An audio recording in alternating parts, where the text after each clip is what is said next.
સર્જનાત્મક રીતે એને ચાલવાનું છે. પછી ભગવત ભાવ છે ને એ જુદો નથી રહેતો. ભગવત ભાવ મારો જ્ઞાતા અને દ્રષ્ટાનું મારું જે હોવાપણું છે એ જ ભગવત ભાવ છે. હવે મને જુદા ભગવત ભાવની કંઈ જરૂર નથી.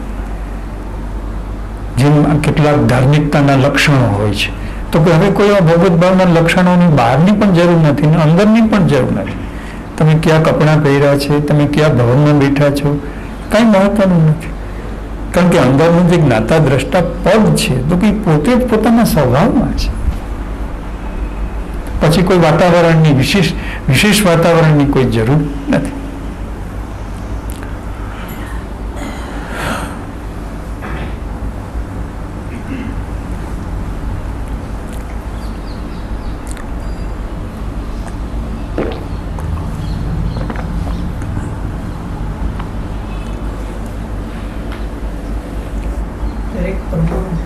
જે પ્રગટ થાય છે એને પોતાનું એક વેગ હોય છે, આવેગ હોય છે.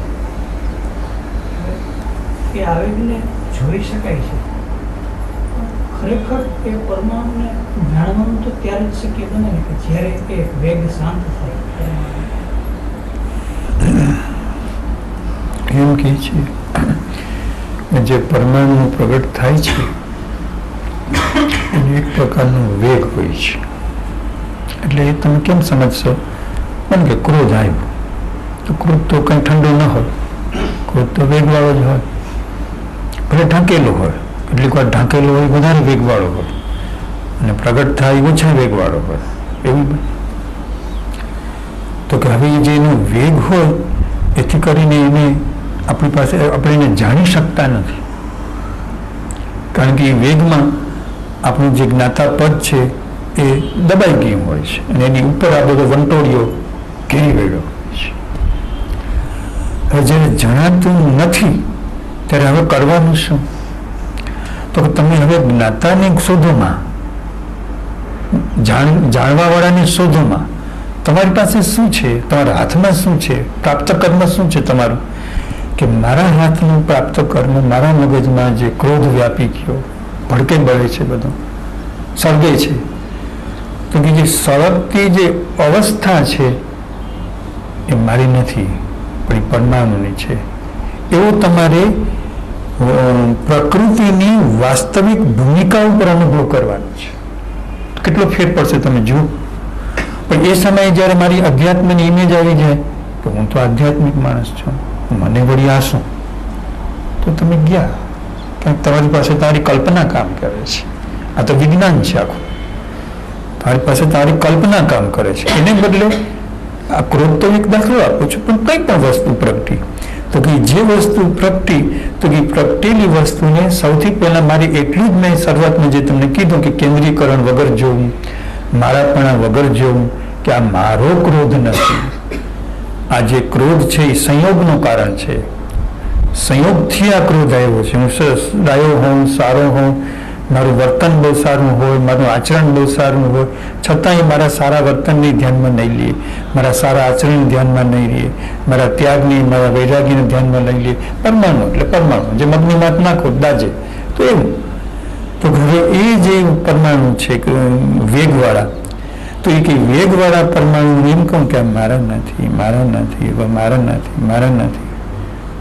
નિત્યાનંદ મહારાજ શબ્દ વાપરતા, જ્યારે મુક્તાનંદ મહારાજ ફરિયાદ કરતા કે બાપુ બહુ ક્રોધ આવે છે, બહુ ક્રોધ આવે છે, સહન નથી થતો, તો એ શબ્દ વાપરેલા કે વધતું નાહી રે, વધતું નાહી રે, વધતું નાહી રે. એટલે કે જે તમે માની લીધું છે કે મને બહુ ક્રોધ આવે છે, મને બહુ ક્રોધ આવે છે, મને બહુ ક્રોધ આવે છે, પણ કંઈક તું નથી, તો કે એક સમય તું અનુભવ કર. આમ તો નહીં કરી શક.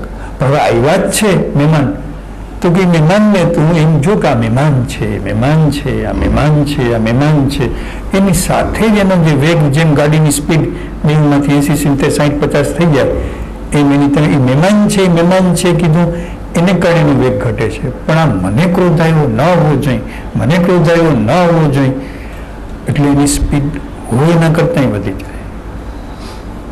અને કદાચ તમે એને દાબો બ્રેક મારીને તો નુકસાન જાય.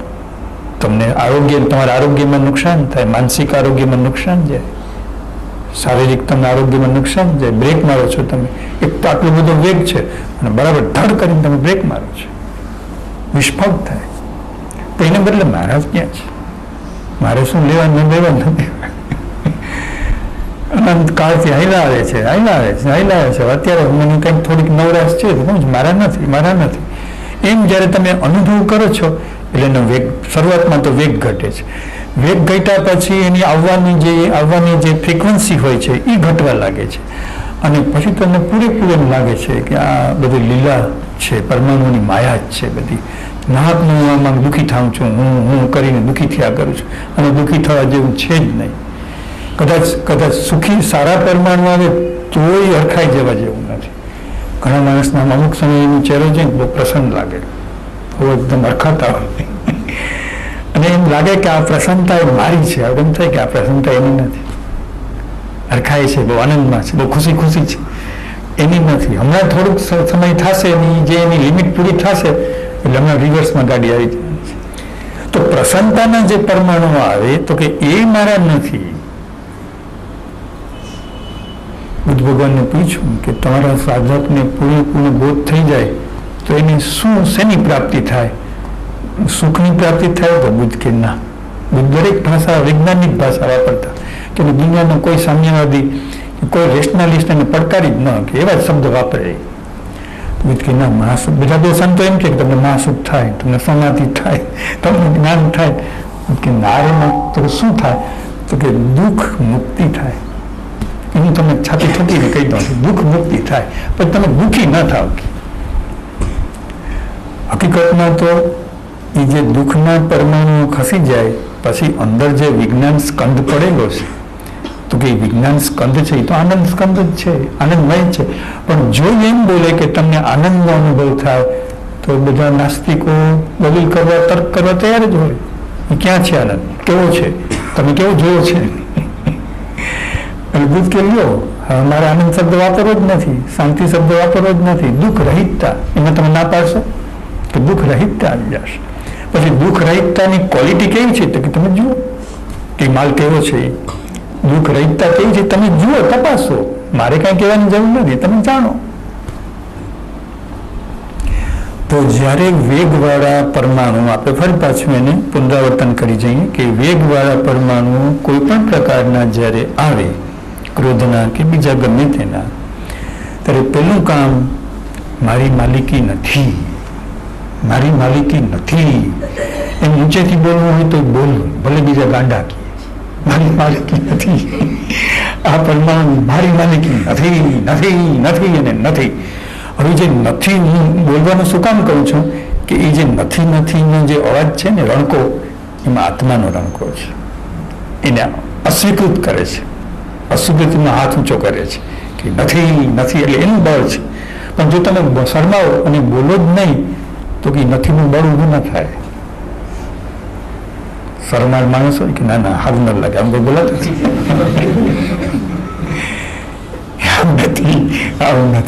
નથી. કેટલાક એકાંતમાં પરમાત્મા એક પોકાર કરતા હોય છે, પરમાત્મા ઓમ હરિઓમ એવા નાદ કરતા હોય છે. તો કે એ નાદના તરંગો ઊભા કરી અને પેલા તરંગોને થાળે પાડવાના હોય છે, ઠેકાણે પાડવાના હોય છે. આપણે એ જ લાઈન ઉપર કહી રહ્યા છીએ કે આ મારી માલિકીના નથી. એટલે ખરેખર પછી તમને 2-5 અનુભવમાં એમ થઈ જશે કે આ તો આનું પરિણામ આવ્યું, રિઝલ્ટ આવ્યું. દેખાય છે કે આ ક્રોધ આવ્યો પણ હું નથી, અંદર એનું પડેલું છે અને ત્યાં સુધી એનો સંયોગ આવશે એટલે આવશે. ખૂબ શાંત થઈ ગયો, હું ડાયો થઈ ગયો, 2 મહિના 3 મહિના કશો ક્રોધ ન કર્યો, પણ 3 મહિના પછી એવો સંયોગ આવે કે તમારા 3 મહિનાની બધી જ સાધનોને ફૂંક મારી દીધા.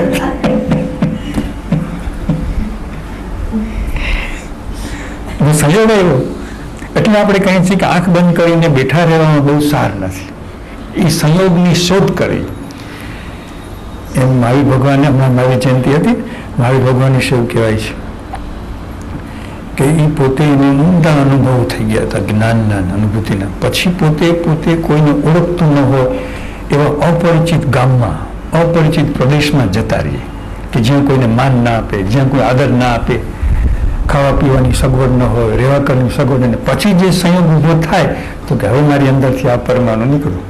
પણ જો મને બધા માનપાન આપતા હતા તો કે અહીંયા તો આ બધા સંયોગ આવે જ નહીં, પણ આ મને કોઈ ઓળખતું નથી કે આ કોણ છે બાવો, આ શું છે, આ ભિખારી છે, માગામાગ કરે છે, આમ છે તેમ છે.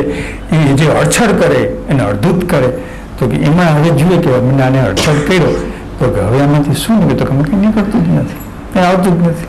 તો વાત પૂરી થઈ ગઈ. હવે જાણીતા શું કે જાણ્યા શું કે બધું સરખું જ છે. તો કે એવી રીતે સંયોગને ક્યારેય જે પ્રાપ્ત સંયોગ સામે ચાલીને સંયોગ, તો આવા લોકો પ્રયોગ કરે. આપણે તો કોઈ વખત કામ ચલાવ કરીએ તો ઠીક છે, પણ કાયમી સ્વભાવ ન રખાય. પણ જે પ્રાપ્ત સંજોગ જે હોય તો કે પ્રાપ્ત સંજોગમાં કંઈક બનવાનું છે. કારણ કે પ્રાપ્ત સંજોગ જે ઊભો થાય છે એ અનંતકાળની સાંકળમાંથી ઊભો થાય છે, કુદરતી છે. તમે ઊભો કરો તો કદાચ તમારી પોતાની ઈચ્છાનું બળ જોરદાર હોય ને ઊભો કર્યો હોય, પણ જ્યારે તમે ઊભો નથી કરતા ને છતાં થાય છે કે તો કંઈ અનંતની સાંકળ સાથે, તો કંઈ નિશ્ચિત રીતે મારા જ્ઞાનના વિકાસમાં આ સંજોગને નો ફાળો છે. ભલે મને ગમતો ન હોય, મારે માટે આપત્તિ હોય, મારે માટે સંકટ હોય, પણ તેમ છતાં એ સંજોગ જ્યારે પૂરો થશે ત્યારે મારો એ વિકાસ કરીને જશે, મને અમુક કક્ષાએ મૂકીને જશે, લિફ્ટ આપીને જશે. તો એનો મતલબ એવો થયો કે સંજોગ સામે લડવામાં શક્તિ ખર્ચવા જેવી નથી. ઘણા માણસો સંજોગો સામે લડી રહ્યા હોય છે કે આ સંજોગ, પણ એ સંજોગ જશે તો ગોળ ગોળ ફરીને પાછો આવશે. હમણાં પ્રશ્નમાં પણ એવું છે. એને એમ કીધું કે જ્ઞાતા દ્રષ્ટા પણ રહેતું નથી જ્યારે વેગવાળું હોય છે ને ત્યારે. પણ જો જ્ઞાતા દ્રષ્ટા પણ રહ્યું તો ભગવાનની ગીતામાં જે વચન આપ્યું છે કે જ્ઞાતા દ્રષ્ટાનું જે લેસર કિરણ છે તો કે એ પરમાણુને બાળશે. પણ એ કહે છે કે જ્ઞાતા દ્રષ્ટા પણ રહેતું નથી તો કે પરમાણુને બાળશે નહીં. કારણ કે જ્ઞાતા દ્રષ્ટા પણ નથી, પરમાણુ બળે કેવી રીતે, તો કે ફરી પાછી ગોળ પ્રદક્ષિણા ફરી અને જેમ પાણીમાં જેમ ધૂળ બેસી જાય એમ ફરી બેસી જશે. કારણ કે તમે એને ચાન્સ ના આપ્યો. એટલે હવે ફરી પાછો નવો સંજોગ આવશે, નવો સંજોગ આવશે ને ફરી પાછા તળિયે બેઠેલી જે ધૂળ છે એ પાછી ઉપર આવશે. હવે જો એ વખતે તમે પાછી ભૂલ કરશો તો ફરી પાછું રાઉન્ડ લઈને પાછું બેસી જશે. એટલે ઘણા બહુ દુઃખી થતા હોય છે. નાની માણસ એકવાર દુઃખી થાય પણ એ એક દુઃખનો એવો તાગ મેળવી લે કે આ દુઃખ કેવી રીતે આવ્યું, કેમ આવ્યું, ક્યાંથી આવ્યું, તો કે એને એવી રીતેનો તાગ મેળવી લે કે પાછું બેસે નહીં, એ નીકળી જાય. ભગવાન કહે છે કે બળી જાય છે, ખાક થઈ જાય છે. પણ એ બાળવા માટેનો તમારી પાસે એને પોતાની તમે પેલી હોવી જોઈએ, સૂઝ હોવી જોઈએ, એની ગુરુ ચાવી હોવી જોઈએ કે આ જે પરમા એમ જ માને તો ખરાબ છે એમ જ માને. સારું અને ખરાબ આમાં હોતું જ નથી. સારું અને ખરાબ અહંકારમાંથી આવે છે, વ્યક્તિના મનમાંથી આવે છે કે આ વસ્તુ સારી છે ને આ વસ્તુ ખરાબ છે. જ્ઞાનની દ્રષ્ટિએ ક્રોધ ખરાબ નથી, પણ ક્રોધના જે પરમાણુઓ છે એ વ્યક્તિને પોતાને દુઃખનો અનુભવ કરાવે છે, બસ એટલી જ વાત છે. અને જે પેલા જે પરમાણુઓ છે એ પ્રમોદનો અનુભવ કરાવે છે. અનુભૂતિના જે પરમાણુઓ છે, અનુભૂતિ એ પરમાણુ વાળી જ છે, ધ્યાન રાખજો. અનુભૂતિ એ પરમાણુ વગરની નથી. એટલે અનુભૂતિ જે થાય છે એ મફતમાં નથી થતી, તો એના પરમાણુઓ છે. તો કે એ પરમાણુમાંથી પ્રમોદ ઉછળે છે, ઉત્સાહ ઉછળે છે, આનંદ ઉછળે છે. તો કે એ પણ એના પેલામાં છે. હવે વ્યક્તિ જ્યારે એને જ્ઞાતા દ્રષ્ટાથી જોઈ શકતી નથી અને એ સમયે જો પીડાથી જુએ તો ભલે નાશ ન થાય પણ અંદર જવા છતાંય એનું કાંઈ બહુ જાજુ ચલણ ન રહે. કારણ કે તમે એની એ પરમાણુઓની તમે પીડા અનુભવી, પેલા તમે એને ઓળખતા જ નહોતા એટલે એનું રાજ હતું. પણ તમને જોયું કે આપણી અંદર તો આવું બધું ભર્યું પડ્યું છે, આમાંથી તો આવું બધું આવે છે. હવે જ્યારે તમે એને પીડા અનુભવો છો એટલે તમારી જે પીડાનો અગ્નિ છે એ પણ જ્ઞાનમાંથી આવે છે, પ્રજ્ઞામાંથી આવે છે, તમારી સાક્ષીમાંથી આવે છે, તમારી જાગૃતિમાંથી આવે છે. એટલે પવિત્ર છે, પવિત્ર ગંગા છે. તો કે એ પવિત્રતા જે છે એ એની સાથે જાગનાતા દ્રષ્ટા ન હોય છતાંય સંપર્કમાં આવે છે. એટલે પરમાણુ ગયા નહીં પણ છતાંય એ વક વગરના થઈને પાછા ગયા. તો કમસે કમ આ તો થવું જ જોઈએ, પીડા તો થવી જ જોઈએ. ખરાબ છે ને સારા જ છે એમ કહેશો તો તમે તમારી જાતને સમાજ સાથે ગોઠવી દેશો એક પ્રકારના દંભમાં અને પાખંડમાં. સારા ખરાબનો સવાલ જ નથી. આપણે શું સારા કે ખરાબ, સારું નથી અને ખરાબ નથી. કેટલીક વસ્તુ દુઃખ આપે છે ને કેટલીક વસ્તુ સુખ આપે છે. બસ આ વસ્તુ છે. કેટલીક પરમાણુઓ છે એ સાતા આપે છે અને કેટલાક પરમાણુઓ છે અસાતા આપે છે. બે ધારા છે. તો કે સાતા અને અસાતાના પરમાણુ આવે છે જાય છે. તો હવે એ પરમાણુઓનું કામ વ્યક્તિએ પોતે જ્યારે જ્યારે જ્ઞાતા દ્રષ્ટા પર ન રહી અને વેગ હોય ત્યારે વેગ સમયે એને બળ કરવાનું છે કે આ મારા નથી, મારા નથી, મારા નથી. વેગ મારાપણામાંથી જાય છે, ધ્યાન રાખજો. તો નિમ્ન માનતા તેનો સ્વતંત્ર વેગ છે ને સ્વતંત્ર ગતિ છે, સ્પોન્ટેન્શિયલ છે, નેચરલ છે, માનસો નહીં. એની જે વેગ છે, એની જે ગતિ છે, એને મારાપણાનું પેટ્રોલ છે, એ જેનો વેગનું કારણ છે. જો મારાપણાનું પેટ્રોલ નીકળી ગયું તો એને વેગવાળા થવાનું કોઈ કારણ છે? એને ઉતાવળ શેની છે? એને ઝડપ શેની છે? ઝડપ શા કારણે એને ઝડપ છે? જ્યારે વ્યક્તિને એની પોતાની સાથેનો સંબંધ તૂટી ગયો પછી એની ઝડપ જ ના રહી, પછી તે એકદમ શૂન્યવત થઈ ગયા, ખતમ થઈ ગયા. તો જે કંઈ આવે એને વ્યક્તિએ પોતે મારા નથી એમ પેલા અનુભવવું.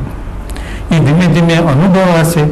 પછી એને જો જ્ઞાતા દ્રષ્ટા પદ હાજર ન રહે તો ત્યાં એની પાવક પીડા અનુભવવી. ઓહો, આવી જિંદગીની અંદર આવું સાંભળ્યું, આવું વાંચ્યું, આટલો સત્સંગ કર્યો, આટલા જ્ઞાનીઓ સાથે આટલો મેળ કર્યો અને છતાંય પ્રકૃતિમાંથી આવું આવ્યું. તો કે આવું આવ્યું એની પીડા અનુભવવી. ભલે મારા નથી છતાંય છે તો ખરે, મારા નથી, મારી માલિકીને પણ છે, પીડા છે. તો એની પીડા અનુભવવી. એ પીડા અનુભવ્યા પછી જ્ઞાતા દ્રષ્ટા છે એનો અવરોધ, એનો અંતરાય નીકળી જાય છે. હવે જ્ઞાતા દ્રષ્ટાનો અંતરાય ન રહ્યો.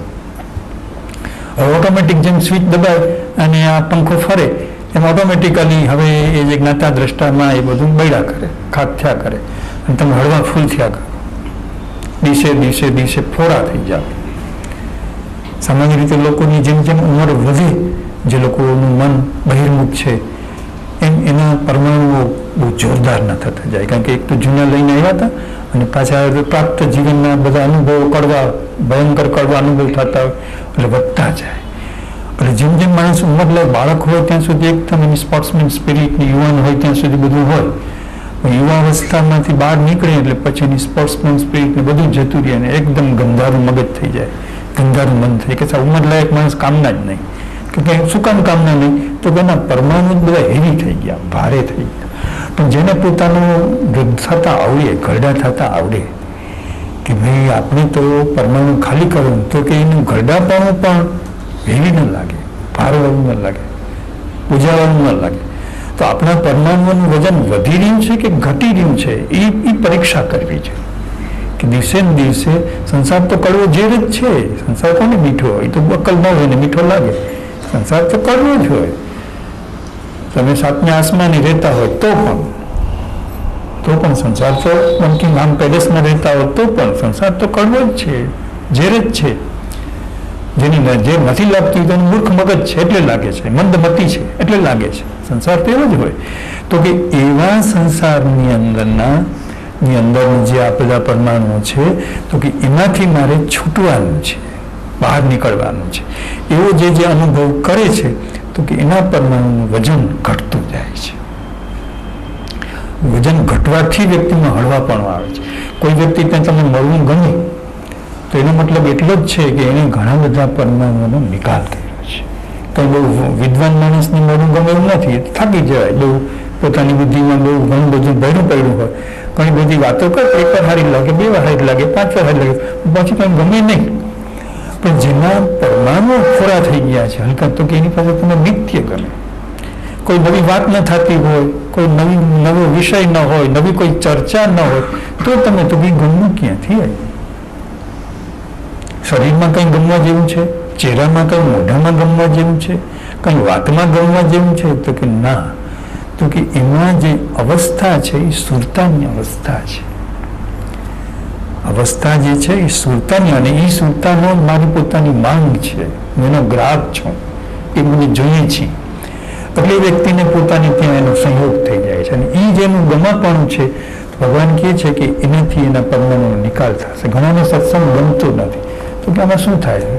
એટલે ભગવાને કીધું છે કે જેને ગમે નહીં એની પાસે સત્સંગની વાત જ ન કરે, એક શબ્દ બોલવો જ નહીં. પણ જેને ગમતું હોય તો બોલતા કોઈ દી થાકવું નહીં, બોલતા કોઈ દિવસ થાકવું નહીં, તો બોલ્યા જ કરતા. તો બોલવાનું તો બહાનું છે, પણ બોલવાને નિમિત્તે તમારી અંદરની જે સુરતાની જે લાઈન છે એ સામેના દાખલ થઈ રહી છે, અને એને બધું એનું ખોખલું કરી રહી છે, બધું અંદરનું બધું માછડો એનો, કે જે એના પોતા થકી થઈ શકતો નથી, ખૂબ મહેનત કરવા છતાં તો કે થઈ રહી છે. એટલે એને સતનો સંગ કીધો.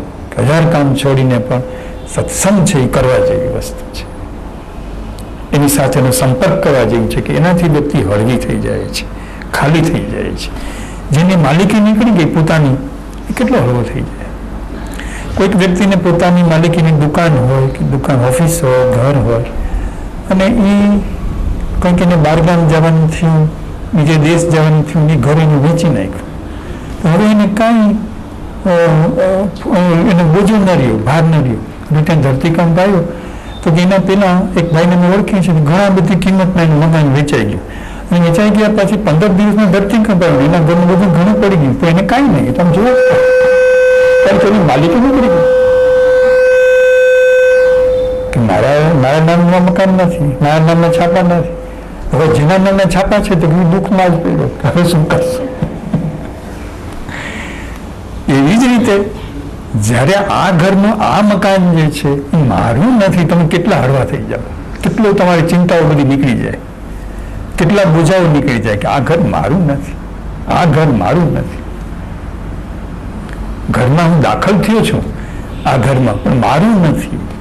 આપણે ફેર શું કરી નાખ્યું છે? મારું માની લીધું છે. તમે દાખલ થયા છો એ તો હવે જ્યાં સુધી એનું કમ્પ્યુટરાઇઝ પ્રોગ્રામ હશે ત્યાં સુધી તમારે રહેવું જ પડશે. પણ એકાએક આમાંથી નીકળી નવા નીકળી જાય તો કંઈ થતું નથી, તો તમારે રહેવું જ પડશે.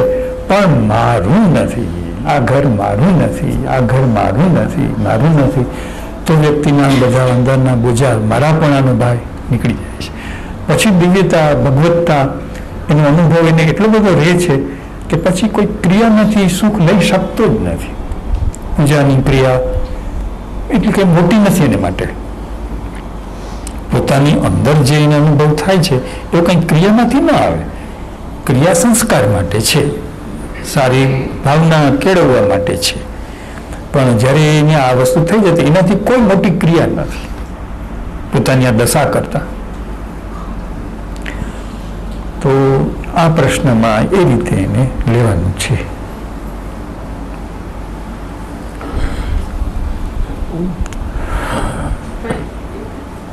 હા,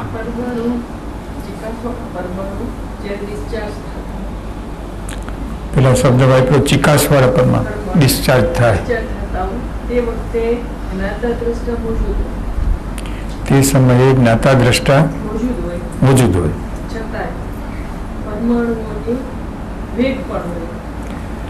પરમાણુ જ્ઞાતા દ્રષ્ટા પણ હોય અને પરમાણુનો વેગ પણ હોય.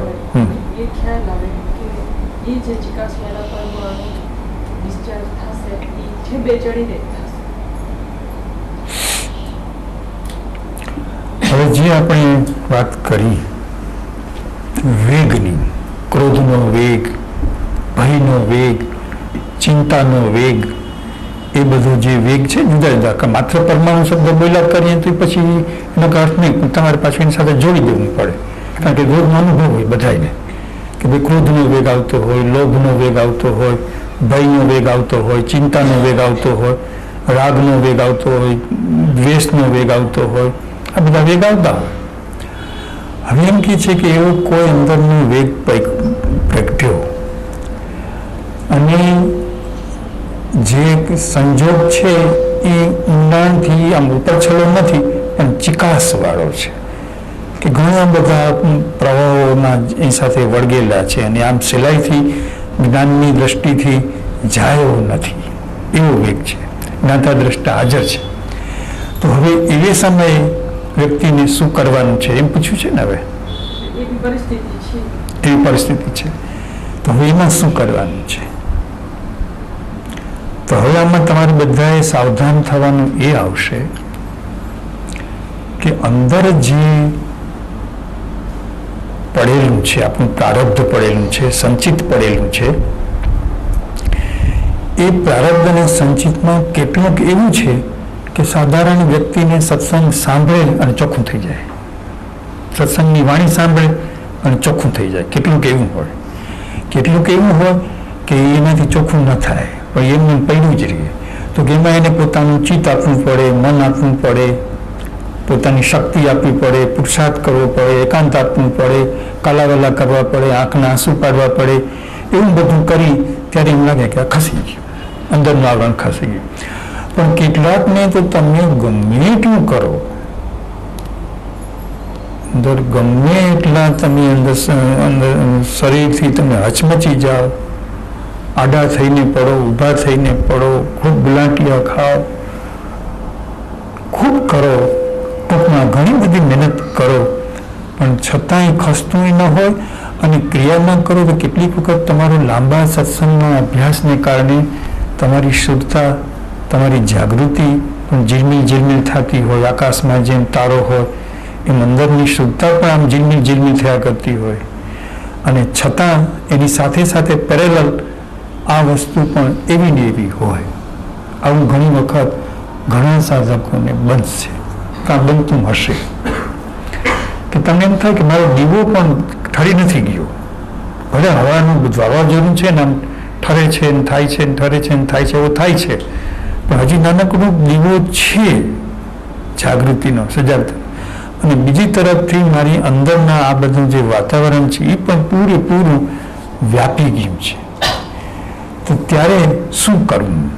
તો ત્યારે અમારું કામ, અમે એમ કહેવા માગીએ છીએ કે તમારું કામ ત્યારે, હવે તમે પીડા તો ખૂબ અનુભવી લીધી, પીડા અનુભવવામાં તો કંઈ બાકી ના રાખ્યું, તો કે હવે તમારા માટે પીડાનું ચલણ નકામું થઈ ગયું. જેમ તમે લંડન જાઓ તો ભારતના રૂપિયા કામ ના ચાલે, અહીંયા પાઉન્ડ સિલિંગ ચાલે, તો હવે ત્યાં પીડાનું સિલિંગ નકામા અરણ્ય રુદન છે, કોઈ સાંભળવાનું નથી. કોઈ માણસ અરણ્યમાં ભૂલો પડી ગયો અને રોયા કરે તો કોણ એને બચાવે? તો હવે અરણ્ય રુદન છે, હવે એમાં કાંઈક વળશે તો હવે આ પીડા નકામી છે. તો કે હવે શું થાય? તો કે હવે એ જે કર્મનો જે ફોર્સ છે, નિકાચિત કર્મનો જે ફોર્સ છે, તો કે એ ફોર્સ જે છે એ તમારા અહમમાંથી નથી આવ્યો. અહીં આપણે પહેલાં શું કીધું કે વેગ રીએ જ નહીં, આપણે એમ કહેતા હતા. આગલી વાતમાં એમ કીધું કે વેગ રીએ જ નહીં, પણ અહીં આપણે એમ કહીએ છીએ કે આ જે વેગ છે એ પ્રારબ્ધ અને સંચિતના પરમાણુઓનું ઘણું બધું લંબાણવાળું એનું બધું રોકાણ છે, એમાંથી આવે છે. હવે તમે પીડા એક સાધક તરીકે ઘણા વર્ષ સુધી તમે પીડા ભોગવી, 2 વર્ષ, 5 વર્ષ, 10 વર્ષ, 15 વર્ષ, 20 વર્ષ, છતાં ખાઈશું નહીં, ગયું નહીં. કેટલીક વખત તો જાણે બહુ મજબૂત થઈ ગયું હોય એવું પણ લાગે કે અમારા પ્રયત્નોને કારણે મજબૂત થઈ ગયું એવું રહ્યું. અને બીજી તરફથી એ સમયે મારો જ્ઞાનનો દીવો, મારી જ્ઞાનની સુરતા, મારી જ્ઞાનની સૂઝ પણ આમ જાણે ન હોય એવી થઈ જાય છે. પછી જ્યારે એ સંજોગ જાય અને પાછું ધરતીમાં દબાઈ જાય એટલે પાછું મારું જ્ઞાન જોશમાં આવી જાય, જ્ઞાન સર્વાંગી થઈ જાય, સંપૂર્ણ થઈ જાય. પણ જ્યારે એ મોઢું કાઢે ત્યારે મારું જ્ઞાન છે દબાઈ જાય, એવું બને. તો કે હવે ત્યાં જે ફેક્ટર છે એ કાળનું ફેક્ટર છે. ઘણા લોકો એમ માને છે કે આત્મા એક જ શાશ્વત છે, પણ આત્મા એકલો નથી. જો આત્મા એકલો હોત તો આપણે ભેગા જ નથી આવત. આત્મા એકલો હોત તો આપણે બન્યા જ ન હોત. પણ શાશ્વત, જેમ આત્માનું તત્વ શાશ્વત છે એમ પરમાણુઓ કેટલાક જે છે જળ પરમાણુ, આપણા આ પરમાણુ શાશ્વત નથી. હવે તમે એ પરમાણુનો ભેદ સમજી લ્યો કે આપણા જે શરીરમાં પરમાણુ જે દુઃખ આપે છે એ શાશ્વત નથી. એ બધા પરમાણુ નાશવંત છે, વિનાશી છે. પરંતુ આ આખા બ્રહ્માંડની અંદર કેટલાક જે શાશ્વત અણુઓ છે, એ શાશ્વત અણુઓ જ્યારે ચેતનના સંબંધમાં આવે છે, સંપર્કમાં આવે છે, સહવાસમાં આવે છે, એમાંથી એનું પોતાનું સ્વતંત્ર જીવન શરૂ થાય છે પરમાણુ. અને એમાં વ્યક્તિના રાગદ્વેષ ભળે છે, એમાં એના ગમા ભળે છે, એટલે પછી એ ટ્વિસ્ટ થઈ જાય છે. એટલે હવે કૃત્રિમ પરમાણુઓ થઈ જાય છે, નેચરના સહજ નથી રહેતા. આ સૃષ્ટિમાં જ્યાંથી 4-5 અબજ વર્ષ પહેલાં કોઈ માણસો નહોતા તો પ્રકૃતિના પરમાણુઓ હતા. સૂર્ય હતો, ચંદ્ર હતો, તારાઓ હતા, ધરતી હતી, જે ધરતીની અંદર ધાતુઓ હતી, સોનું, રૂપું, લોઢું, જે કયો, પેટ્રોલ, બીજું ત્રીજું, કોલસો, બધું જ હતું. તો કે એ પરમાણુઓ જે છે એ બધા નૈસર્ગિક પરમાણુઓ બનેલા હતા, કુદરતના પરમાણુઓ બનેલા હતા. એ કુદરતના પરમાણુઓ પણ કુદરતની પોતાની એની જે સક્રિયતા છે એને કારણે બનેલા હતા. અહંકાર નહોતો પણ છતાં એની સક્રિયતા છે એને કારણે બનેલા હતા. હવે જ્યારે માનવ શરીરમાં આપણે આવ્યા એટલે માનવ શરીરમાં તો આપણું પોતાનું વ્યક્તિત્વ, આપણું મન, આપણી બુદ્ધિ, આપણા વિચારો એ બધાની અસર પડે છે. તમે જેવા ભાવો કરો એની અસર પડે છે, જેવા વિચારો કરો એની અસર પડે છે. તો કે એ અસરોમાંથી પરમાણુઓ બંધાય છે. હવે જ્યાં સુધી ચોખ્ખા ન થાય, સહજ ન થાય ત્યાં સુધી તમને છોડશે નહીં. એક શરીરમાંથી બીજામાં નાખશે, બીજામાં ત્રીજામાં નાખશે, ત્રીજામાં ચોથામાં નાખશે. જ્યાં સુધીનો નિકાલ નહીં કાઢે ત્યાં સુધી ડબલા બદલાવ્યા જ કરશે. એક, બીજું, ત્રીજું, ચોથું, પાંચમું શાશ્વત. અને આમાં વિશ્વના તમામ તત્વજ્ઞાનનું સમજણ સરખી જ છે. પુનર્જન્મ ન માનતા હોય એ પણ માને જ છે, સમજે જ છે કે ભાઈ આ વસ્તુઓ છે એ શરીર પડી જવાથી નાશ થતો નથી. દેખાય છે એ બધું જતું રહે છે, પણ જે દેખાતું નથી એનો નાશ થતો નથી. એમ દુનિયાના તમામ તત્વજ્ઞાનમાં એક જ વાત છે, એમાં કંઈ ફેર નથી. તો હવે એ જે વસ્તુ છે એને કયું ફેક્ટર ઠીક કરે? તો કે હવે જેવી રીતે પરમાણુ, મૂળ પરમાણુ સત્ય છે, આત્મા સત્ય છે, આ આકાશ છે એ પણ વસ્તુ છે. આકાશ છે વસ્તુ છે. આકાશ ન હોય તો વસ્તુ થઈ જ ન શકે. આ તમે બધા જે રૂમમાં બેઠા છો એ આકાશમાં બેઠા છો. આપણું આ મકાન છે એ આકાશમાં છે, આપણી પૃથ્વી છે એ આકાશમાં છે. તો કે આકાશ છે એ પણ એક સનાતન શાશ્વત તત્વ છે. જો આકાશ ન હોય તો પણ આપણા શરીર ન બને. તો કે એ પણ તત્વ છે. ચોથું છે કાળ. બીજું જે તત્વ છે એ કાળ તત્વ છે. કે કાળનું તત્વ પણ જેવી રીતે પરમાણુઓ છે એવી જ છે, પણ કાળના કાળાણુ કહેવાય છે. એ પરમાણુ નથી કહેવાતા, એ કાળના અણુઓ કહેવાય છે. કે કાળના અણુઓ જુદા છે અને આ જે બધા પ્રકૃતિના પરમાણુઓ છે જુદા છે. બે અણુઓ વચ્ચેની જાત જુદી છે. જેમ ગાય જુદી છે ને ભેંસ જુદી છે, તો કે કાળાણુ જુદી વસ્તુ છે અને પ્રકૃતિના પરમાણુ જુદી. તો કે કાળાણુ છે એ શું કરે છે? તો કે એ જે પ્રકૃતિના જે પરમાણુઓ છે એની સાથે રહેવાથી, એની ઉપસ્થિતિથી, એની હાજરીથી એને ઘાસોટી લાગે છે. તો કે હવે આને કાળ જ પહોંચી વળશે, કાળ જ ન્યાય આપશે, કાળ જ જસ્ટિફિકેશન આપશે, ચુકાદો આપશે. તો કે આને કાળને હવાલે સોંપો. એટલે કાળના તત્વને જ્યારે તમે સોંપો છો એટલે તમારો જે અહંકાર ઉપર થોડોક ઝોક વધી ગયો હોય, તમારો પુરુષાર્થ ઉપર થોડોક ઝોક વધી ગયો હોય, ક્રિયા ઉપર થોડોક ઝોક વધી ગયો હોય, વાતાવરણ ઉપર થોડોક ઝોક વધી ગયો હોય, એને કારણે થોડુંક હિંસક મન થઈ ગયું હોય, થોડુંક અશાંત મન થઈ ગયું હોય, થોડુંક ભયભીત મન થઈ ગયું હોય, બેચેન મન થઈ ગયું હોય કે આટલા વર્ષથી કરીએ છીએ કંઈ પાટો બાંધતો નથી, આટલા વર્ષથી કરીએ છીએ પાટો બાંધતો નથી, હવે કદાચ નહીં થાય. એમે ઘણા કહે છે હવે કદાચ મારી આ જિંદગીમાં નહીં થાય, મારી જિંદગી આમને પૂરી થઈ જશે. એમે ઘણા કહે છે કે કાંઈ થતું નથી, કાંઈ થતું નથી. હવે એ શું કામ છે? તો કે એ વજન એને પોતાના બીજા જે તત્વોને વજન ન આપવું જોઈએ ત્યાં વજન અપાઈ ગયું છે. હવે એ વજન છે એ વિડ્રો કરવાનું છે, પાછું ખેંચવાનું છે કે ભાઈ કાળ ભગવાન એ કાળ કેટલા જ્ઞાનીનું અવસાન થાય એટલે કે આ જ્ઞાની છે એ કાળ ધર્મ પામ્યા, કાળનો ધર્મ પામ્યા. એટલે કાળ શું કરે છે કે એ શરીરને બનાવે પણ છે અને શરીરને મટાડે પણ છે. એટલે શરીરને મટાડે છે એટલે કોને મટાડે છે? અણુઓને મટાડે છે. તો કે અણુઓને જૂના કરી નાખે છે. ગમે એવી નવી વસ્તુ હોય આ જગતની અંદર પણ કાળ એને જૂની કરી નાખે. સૂર્યની જૂનું કરે જ છે. થોડાક હવે આ લોકોએ માપ કાઢ્યા છે ખગોળશાસ્ત્રીઓએ કે આટલા વર્ષ પછી સૂરજ ઠરી જવાનો છે. એને ચોક્કસ માપ કાઢી દીધું છે કે આટલા વર્ષ પછી સૂરજ નહીં હોય, આટલા વર્ષ પછી પૃથ્વી નહીં હોય, આટલા વર્ષ પછી આ ગ્રહ નહીં હોય. શું કામ? કેમ નહીં હોય? તો કે એને કાળના અણુઓ છે એને જૂનો કરે છે, ઘસાવીને ઘાસોટી પૂછે. જો એ સૂરજને પણ ઠારી નાખે તો એ મારી અંદર વસ્તુ કંઈ કામ નહીં કરતું. ચંદ્રને પણ ઠારી નાખે, ધરતીને પણ ઠારી નાખે, બીજા ગ્રહોને પણ ઠારી નાખે કાળનું તત્વ. તો એ કાળનું તત્વ મારા શરીરમાં કંઈક ભાગ ભજવે ને ભજવે તો છે. તમે જન્મથી લઈને 60, 70, 80 વર્ષમાં જે શરીર જીર્ણ શીર્ણ થઈ જાય છે એ શેને કારણે થઈ જાય છે? તો કાળ તત્વને કારણે થઈ જાય છે. કાળ તત્વ દરેક વસ્તુને પણ જીર્ણ શીર્ણ, એક મકાન હોય તો 100-150 વર્ષે મકાનને ખતમ કરી નાખે. તો કે એ જો મકાનને ખતમ કરે, શરીરને ખતમ કરે તો મારા પ્રશ્નને ખતમ નહીં કરે, મારી સમસ્યાને ખતમ નહીં કરે, મારા નિકાચિત કર્મને ખતમ કરે જ છે. તો કે હું હવે વચમાં ના આવું. હવે એ કાળ ભગવાનને હવાલે છે. તો કે કાળ ભગવાનનો એનો જ્યારે વાયદો, એનો જ્યારે સમય પૂરો થશે ત્યારે મળશે. હવે હું ચિંતા ન કરું, મારા નથી પરમાણુ, વાત પૂરી થઈ ગઈ. હવે મારું કામ તો હવે બાયપાસ સર્જરી જેમ કરીએ કે હવે એના ઉપર મારે મારું ફોકસ મેળવવાનું નથી, નિકાચિત કર્મ ઉપર. લોકો સાધકો ભૂલ શું કરે છે કે જેમ આખો દિવસ ભગવાનને જોયા કરે, દર્શન કર્યા કરે, એમ પછી નિકાચિત કર્મને નિરંતર જોયા કરે છે. હવે જુએ છે કોણ? તો કે એ પ્રકૃતિ જુએ છે. હવે જ્યાં સુધી જ્યારે કામચલાઉ ટેમ્પરરી 2 મિનિટ, 5 મિનિટ, 10 મિનિટ તમે થોડુંક ધ્યાને લઈ લ્યો કે ભાઈ આ આપણી જિંદગીનું આ નિકાચિત કર્મ છે. હવે નિકાચિત કર્મ છે હવે ઘણું લાંબુ ચાલવાનું છે. તો પછી જેમ જેમ એ આગળ ગતિ કરતું જાય તેમ તેમ આપણું કામ એનાથી ખસતું જવાનું છે. એટલે એના ઉપર એટેન્શન ના આપવું અને કાળને ભરાવી દઉં કે કાળ ભગવાનને જે કરવું એ કરે, કાળ ભગવાનને જે કરવું એ કરે. અરે તમે થઈ ગયા હળવા. હવે તમારે એવા માણસ શોધી કાઢવા જોઈએ કે જેને ભયાનક નિકાચિત કર્મ હોય છતાં હળવા ફૂલ જેવો હોય.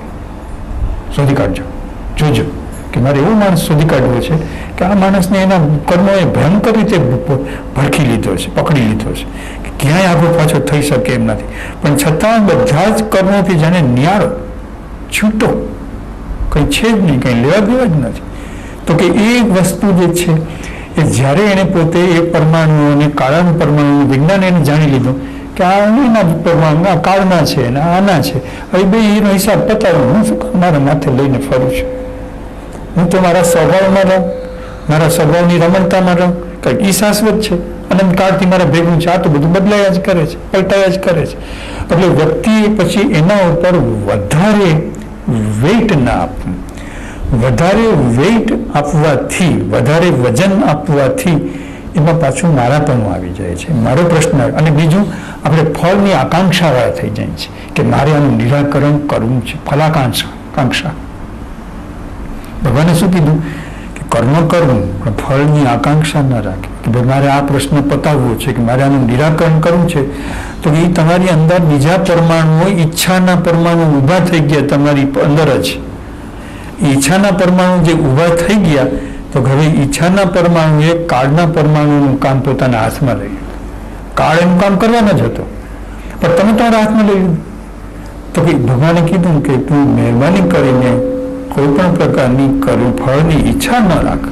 હું એમ નથી કોઈ માણસ કર્મ કરે છે તો મારે ખરાબ ફળ જોઈએ, ખરાબ ફળ કોઈ છે એમ તો કોઈ કરવાનું નથી કે કહેવાનું નથી, પણ મને સારું ફળ મળે એવી ઈચ્છા, એનાથી છૂટા થવું એ મહત્વનો મુદ્દો છે.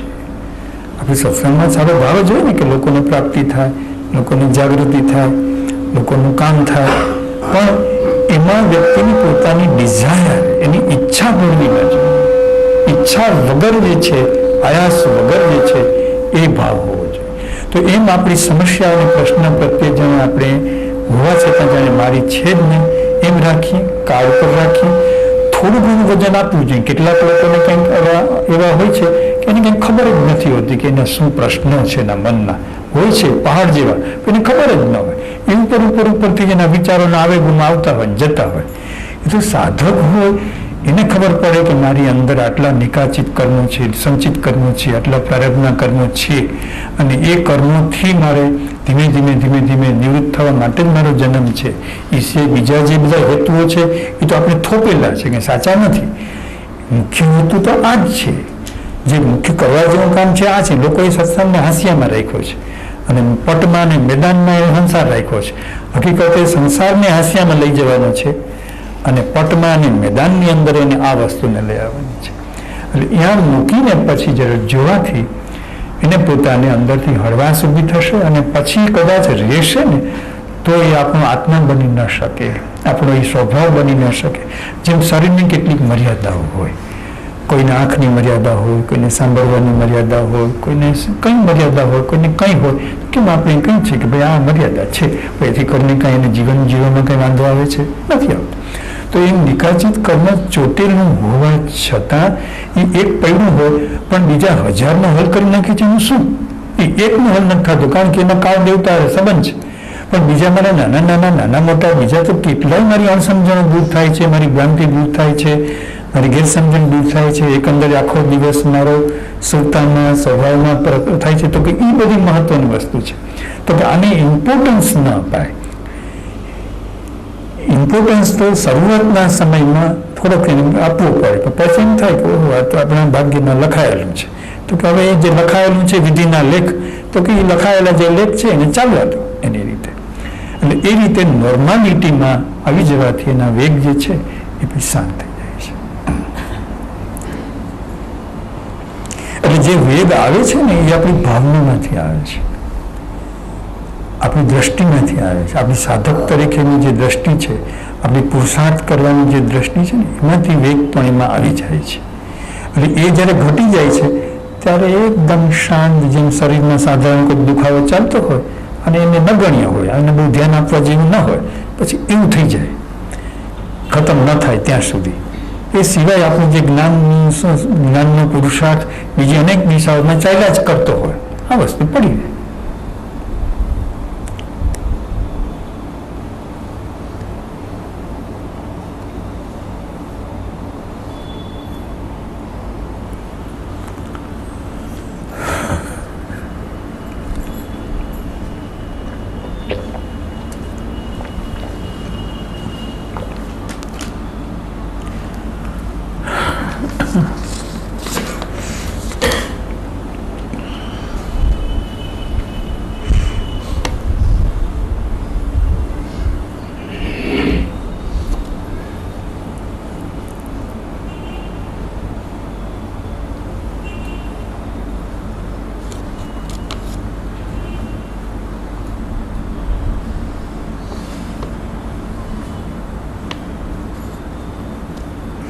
આ જે પ્રશ્ન પૂછ્યો છે એની આપણે ચર્ચા લગભગ આમાં ઘણું બધું તેમાં આવી જાય છે.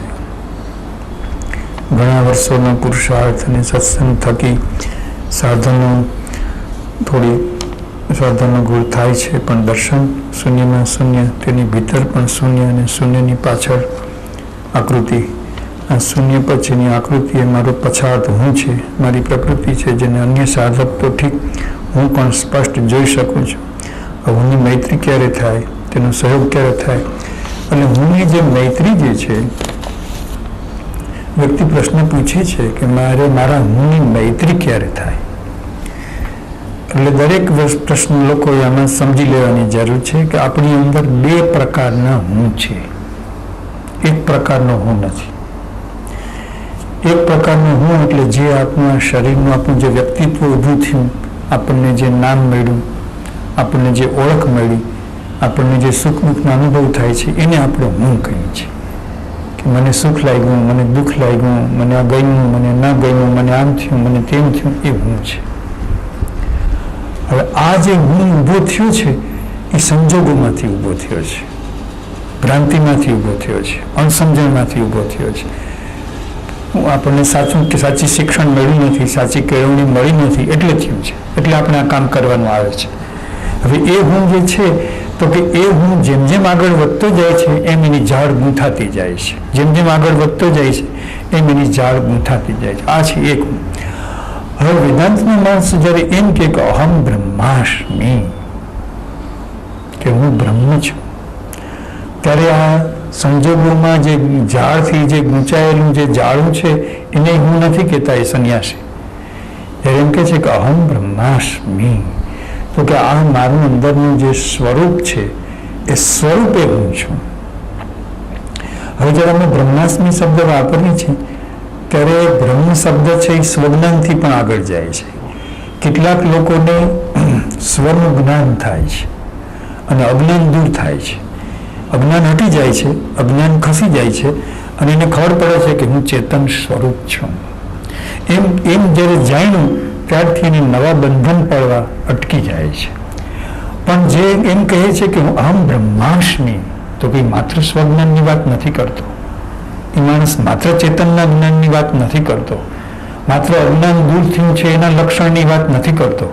પણ જ્યારે અહમ બ્રહ્માસ્મિ એમ જ્યારે કહે છે, તો કે જે ચેતન તત્વ શરીરને અતિક્રમીને, તમામ પ્રકારના જીવોના શરીરમાં અતિક્રમીને જે વસ્તુનું સત્ય રહેલું છે, બ્રહ્માંડનું અસ્તિત્વ, બ્રહ્માંડનું કેન્દ્ર, બ્રહ્માંડના ઈંડાનું જે કેન્દ્ર, તો કે એ હું છું. એટલે કે માત્ર આત્મા હું છું એમ નહીં, માત્ર આત્મા હું છું એમ નહીં. માત્ર મને સ્વજ્ઞાન થઈ ગયું છે એમ નહીં. કારણ કે જે સ્વજ્ઞાન થયું એ તો અજ્ઞાન જેટલું ઘટ્યું એટલું સ્વજ્ઞાન થાય. એટલે અજ્ઞાન બધું ઘટી જાય અને જ્ઞાન થઈ જાય તો પણ જ્ઞાનથી ભગવાનની જે શક્તિ છે પરા અને અપરા, તો કે જે અપરા શક્તિ છે એને જ્ઞાનથી પહોંચી શકાતું નથી. જ્ઞાન એને પહોંચી શકતું નથી અપરા શક્તિ. જ્ઞાન છે એ તમારું અજ્ઞાન દૂર ચોક્કસ કરી આપે છે. જ્ઞાન પાસે પ્રકાશ છે અને એ તમારી પ્રકૃતિનું અજ્ઞાન દૂર કરી શકે છે. પરંતુ ભગવા શક્તિ છે આખી સૃષ્ટિ જે છે તો કે એ જ્ઞાનથી દૂર થતી નથી. જ્ઞાનના પ્રકાશ, આ પ્રશ્નમાંથી અમને એ મળ્યું કે જ્ઞાનના પ્રકાશથી એ દૂર થતી નથી. તો કે એ શેનાથી દૂર થાય છે? તો કે એ જ્યારે વ્યક્તિની અંદરથી એનું જે જ્ઞાની પદ જે છે એ જ્ઞાની પદ પણ જેમ ઝાડ ઉપરથી કેરી ખરી પડે, ફૂલ ખરી પડે, એમ જ્યારે એનું જેમ અજ્ઞાન ખરી પડ્યું એમ જ્યારે એનું જ્ઞાન પણ ખરી પડે ત્યારે વ્યક્તિને જે અનુભૂતિ થાય કે અહમ બ્રહ્માસ્મિ, બ્રહ્મ છું, માત્ર આત્મા નથી, માત્ર અશરીરી ચેતના નથી, હું બ્રહ્મ છું. કારણ કે હવે જ્ઞાન અને અજ્ઞાનનો ભેદ ન રહ્યો, જ્ઞાન અને અજ્ઞાનનું ડ્યુઅલિટી ન રહી, દ્વૈત ન રહ્યું, જ્ઞાન પણ વિસર્જિત થઈ ગયું. તો કે જ્યારે વ્યક્તિનું જ્ઞાનીનું જે પદ છે એ જ્યારે વિસર્જિત થઈ જાય છે ત્યારે ભગવાનની પરા અને અપરા એ બે જે શક્તિ છે એ બ્રહ્મથી પર છે. પરા અને અપરા જ્ઞાન અજ્ઞાન સાથે સંકળાયેલી છે, બ્રહ્મ સાથે સંકળાયેલી નથી. એટલે એ શબ્દો તમને બીજી ભાષામાં નહીં મળે, આ જ ભાષામાં, આ દેશની ભાષામાં જ મળશે. પરદેશની ભાષાઓમાં, અંગ્રેજીમાં તમે કોઈ વાંચો કે એનો અનુવાદ કરવા જાઓ તો બ્રહ્મનો અનુવાદ ન થાય. જ્ઞાનની વાત થાય, નોલેજ, માસ્ટર એમ કહે, પણ એને એમ કહ્યું કે જ્ઞાનથી પણ ઉપરની વસ્તુ છે આ. તો કે એ પોતાનું હોવાપણું જે એ છે, એટલે પોતાનું જે હોવાપણું છે તો કે ચર અચર આખી જે સૃષ્ટિ છે એમાં એનું પોતાનું હોવાપણું છે. પશુ પંખી જીવ જંતુ ઝાડ પાન એ બધાનું જે હોવાપણું જે પોતાની અંદર અનુભવે છે તો કે એ અહમ બ્રહ્માસ્મિ. પેલો જે જ્ઞાની છે એ પોતામાં અનુભવે છે કે હું જ્ઞાન સ્વરૂપ છું, જ્ઞાતા દ્રષ્ટા સ્વરૂપ છું, તો કે એમાં એ અનુભવે છે. તો એનો મતલબ એવો થયો કે વ્યક્તિને થોડું ઘણું અજ્ઞાન ઘટી ગયું હોય અને જ્ઞાન હોય તો જ્ઞાનના કેફમાં રહેવા જેવું નથી. ઘણા લોકોને જ્ઞાનીનો કેફ હોય છે, જ્ઞાનનો કેફ હોય છે, તો એ જ્ઞાનનો કેફ મોંઘો પડે એવો છે. જ્ઞાનના કેફમાં રહેવાને બદલે કે ભગવાનની જે આ સૃષ્ટિ છે, જે એની જે પ્રકૃતિ છે એમાંથી મારે છૂટવું છે. હવે છૂટાય કેવી રીતે? હવે તમને ખબર કેમ પડે? તો કે તમે માનો કે સવારે 4 વાગે જાગી ગયા, શાંતિથી તમે તમારા આસન ઉપર બેઠા છો અને તમને એકદમ શાંતિનો, આનંદનો, ભગવાનનો અનુભવ થઈ રહ્યો છે. 5 કલાક, અડધો કલાક, પોણો કલાક, કલાક, પણ પછી રહેશે એ તરત જ જતો રહેશે. તો ભગવાન કહે છે કે મારી અપરા પ્રકૃતિ છે અને તારા જ્ઞાનથી નહીં જાય. કે હવે તો તારા મનમાં કંઈક બીજો વિચાર આવી ગયો, કંઈક બહાર કંઈક બનાવ બન્યો અને એને અવાજ આવ્યો, તારું ચિત્ત ત્યાં ગયું, પ્લેન પસાર થયું ને તારું ચિત્ત ત્યાં ગયું. તો ભગવાન કે મારી અપરા શક્તિમાં તારું ચિત્ત ગયું, તારું જ્ઞાન જેને પડ્યું, તારું જ્ઞાન જેમ છે તારી પોતાની તેજોરીમાં એવું ને એવું પડ્યું નહીં, પણ તારું ચિત્ત તો ત્યાં ગયું, તારું મન તો ત્યાં ગયું. તો કે ભગવાનને જ્ઞાનથી જીતી શકાતા નથી. અજ્ઞાનને જ્ઞાનથી જીતી શકાય અને દરેકે અજ્ઞાન દૂર કરવું જ જોઈએ. પાયાનું કર્મ તો આ જ છે, બેઝિક કર્મ તો આ જ છે. પછી જ બધી યાત્રાઓ શરૂ થાય છે કે પેલું વેગ તો એનું અજ્ઞાન દૂર કરવા ઉપર જ આપવાનું છે. એટલે જ્યારે એનું અજ્ઞાન દૂર થાય છે અને જ્ઞાન થાય છે પછી એને ખ્યાલ આવે છે કે જ્ઞાન ઉપર એ વજન દેવા જેવું નથી. પણ જ્યારે વ્યક્તિને પોતાનું જ્ઞાન પણ ઓગળી જાય તો પછી એને કેટલાક લોકો પ્રેમ શબ્દ વાપરે છે, પ્રેમાવસ્થા. ભગવાન શ્રી કૃષ્ણ તો કે પ્રેમાવસ્થા. આવા અમુક જ્ઞાની હોય, ચૈતન્ય મહાપ્રભુ તો કે પ્રેમાવસ્થા. એ જ્ઞાનાવસ્થા નથી. ચૈતન્ય મહાપ્રભુ એ જ્ઞાનાવસ્થા નથી, પ્રેમાવસ્થા છે. રામકૃષ્ણ પરમહંસ તો કે પ્રેમાવસ્થા. શિરડી સાંઈબાબા તો કે જ્ઞાનાવસ્થા નથી, પ્રેમાવસ્થા છે. પ્રેમ સ્વરૂપ છે કે ભાઈ હવે મારે કોઈ પ્રકૃતિના કોઈ વિકાર સાથે લેવા દેવા નથી. જ્યાં પણ ચિત્ત જાય છે તો કે ત્યાં મારું અંદરનું જે પ્રેમની જે દશા છે એ જાય છે. મારું મન મારી માલિકીનું મને નથી ને મારી માલિકીનું જ્ઞાને નથી. એટલે વ્યક્તિએ પોતાની અંદર આવો ભાવ રાખવાનો છે કે મારું અજ્ઞાન તો ટળે જ, મારું જ્ઞાન પણ રહે અને જ્ઞાન પણ ધીમે ધીમે ધીમે ધીમે એવું શાંત થાય કે આખી જે પ્રકૃતિ જે છે એ જીતાઈ જાય. તો ઘણી વખત શું કહેવાય છે કે વિતરાગ વિજ્ઞાન છે એમાં 14 ભૂમિકાઓ છે. જ્ઞાનની 14 ભૂમિકાઓ પર ચડાય છે, ધીમે ધીમે આરોહણ થાય છે. 13મી ભૂમિકાઓ પર પહોંચ્યા પછી પણ ઘણી વખત પતન થાય છે. તો કે આ શું, કેવી રીતે થયું આ પતન? કે 13મી ભૂમિકાઓ પર પહોંચ્યા પછી પણ સડસડાટ વ્યક્તિ નીચે ઉતરી પડે છે. તો કે શેને કારણે? તો કે ભગવાનની અપરા શક્તિને કારણે છે. કે જ્ઞાન તો હતું જ, પણ એ જે જ્ઞાન હતું એ ભગવાનની જે અપરા શક્તિની સાથે જ ચાલતું હતું અને પોતાના અજ્ઞાનને દૂર કરતું હતું, પોતાના અણુપરમાણુઓને દૂર કરતું હતું, પોતાના વિઘ્નોને, પોતાના અંતરાયોને, પોતાના કર્મોને દૂર કરતું હતું. એ બધું દૂર થઈ ગયું. તારા કર્મોના અંતરાય દૂર થઈ ગયા, તમે નવરા થઈ ગયા સાવ. પણ હજી ભગવાનની અપરા પ્રકૃતિ જે છે, તો કે એ પ્રકૃતિ તમારા શરીર સાથે સંકળાય. જો તમે એક સેકન્ડ માટે પણ જો તમે ધ્યાન ન આપો તો એ જે તમારે જે પોતાની જે અંદરની જે ધારા જે છે એ તો અદૃશ્ય છે, કંઈ શરીર સાથે કનેક્ટેડ નથી, મન સાથે કનેક્ટેડ. તમારો સંબંધ ત્યાં ટેલિફોનની લાઈન કટ થઈ જાય, કપાઈ જાય છે. પણ જ્યારે બેનો સંબંધ ભગવાનની આ શક્તિ સાથે થાય છે એટલે હવે એને શાશ્વત પ્રેમાવસ્થા, પોતાનું જે હોવાપણું છે એને મળી જાય છે. એટલે પ્રાપ્તવ્યની પ્રાપ્તિ છે કે પોતાનું જે પ્રાપ્તવ્ય હતું, કે જે એનું હોવાપણું છે, તો કે જે પ્રાપ્તવ્ય હતું એ પ્રાપ્ત થઈ ગયું, પ્રગટ થઈ ગયું જેવું છે. તો એ હું જ્યાં સુધી નહીં બને ત્યાં સુધી કદાચ વ્યક્તિની સારી એવી જ્ઞાનની સ્થિતિ થશે તો પણ એને પાવક પીડાવો તો રહેશે છે. અને એમાં આપણે કંઈ શરમાવું ન જોઈએ, કોઈએ શરમાવું ન જોઈએ કે પાવક પીડાવો તો રહેશે જ. કારણ કે હજી અંદર પોતાની ભગવાનની અપરા પ્રકૃતિ સાથેનો આપણો હજી સંબંધ રહેલો છે. પણ જે દિવસે આપણે પોતે આપણા જ્ઞાન અને અજ્ઞાનના જોડકાથી, દ્વંદ્વથી છૂટા થઈ જાય છે તે દિવસે પછી પાવક પીડા રહેતી નથી. પછી પ્રસાદ જ રહે છે, પ્રસાદ વિતરણ હોય છે. માત્ર પ્રસાદિકતા, માત્ર પ્રસાદિકતા, માત્ર પ્રસાદિકતા, ત્યાં સુધી આ રહેતું હોય છે. એટલે એ હુંને આપણે એ રીતે ડેવલપ કરવાનું મનમાં રાખ્યું હોય, મનમાં સમજી રાખ્યું હોય તો યોગ્ય પળ આવે ત્યારે સમજાતું આવે, દેખાતું આવે. અત્યારે માત્ર ભાવથી પકડાનું, સમજણથી પકડાનું, પછી અનુભવથી પકડાય. બે રીતે પકડાય છે વસ્તુ. કે કાં તો એ સાંભળે છે તો સાંભળતા સાંભળતા એની સ્થિરતા છે, એનો પ્રેમ છે, એનો ભાવ છે, એની એકાગ્રતા છે, એટલે એની સમજણ ચોખ્ખી થઈ જાય છે. પણ સમજણ ચોખ્ખી થઈ એ હજી જ્ઞાનના પ્રકાશમાં નથી આવી, કારણ કે બીજા અંતરાયો પડેલા છે. હવે એ સમજણથી જેમ જેમ ચાલશે અને પોતાના અંતરાયોને કાપશે, દૂર કરશે, તો કે એની જે સમજણ છે એ વ્યક્તિનો અનુભવ થઈ જાય છે, એનો પોતાનો બોધ થઈ જાય છે. બોધ આવે એટલે પછી વ્યક્તિની પીડા નથી રહેતી, એને કષ્ટ નથી રહેતું, એની જુદાઈ નથી રહેતી. હવે એ બોધ જે છે એ સર્વાંગી જેમ જેમ થતો આવે એમ પછી પીડાનો લય થતો આવે. ત્યાં સુધી પીડા એ આશીર્વાદ છે. કે પીડા ન હોય તો સાવ જળ થઈ જાય, કંઈ કરી જ ન શકે. પણ પીડાને કારણે એની ગતિ થાય છે, વિકાસ થાય છે. વ્યક્તિને જો પીડા જ ન હોય તો કંઈ આવે જ નહીં ને.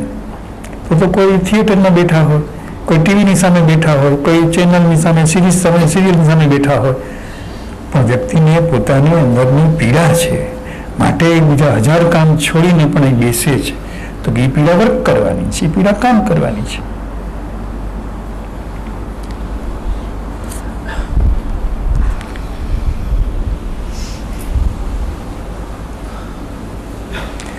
ચાલો ત્યારે આપણે સમેટી લઈએ. હનુમાનજીને ખુલ્લા મેદાનમાં બોલાવી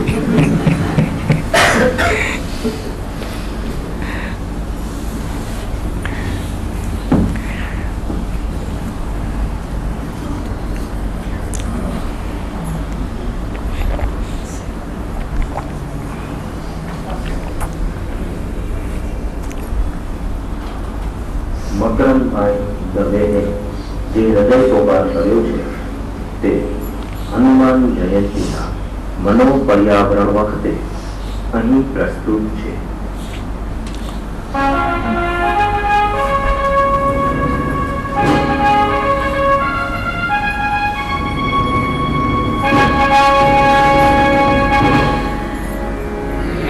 ખુલ્લા મેદાનમાં